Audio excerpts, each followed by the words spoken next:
Një grup kriminal që operonte në trafikimin e armëve, kultivimin dhe shitjen e kanabisit është goditur nga policia e Firit, ndërsa 4 persona janë vënë në pranga. Në një konferencë të përbashkët me prokurorin, drejtori i policisë së Firit, Skënder Hita, bëri të ditur se janë sekuestruar 3 armë zjarri automatike dhe 2 armë gjahu, ndërsa grupi kriminale ushtronte aktiviteti në disa qytete të vendit, si në Fier, Lushnjë, Durrës, Shkodër dhe Kukës. Në disa raste, armët siguroheshin nga Kosova dhe futeshin ilegalisht përmes kufirit të gjelbër në pikën e kalimit kufitar të Morinës.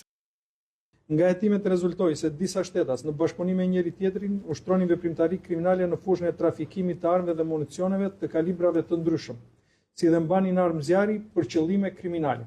Gjatë operacioni u ndaluan 4 shtetas me iniciale BB, 48 vjeç, i dënuar më parë në Itali me 30 vjet burgim për veprat penale shfrytëzimi i prostitucionit dhe armbajtje pa leje. U ndalua shtetasi NO, 53 vjeç, banues në Durrës. U ndalua shtetasi QSH, 48 vjeç, banues në Lushnjë dhe shtetasi BB, 33 vjeç, banues në Divjak.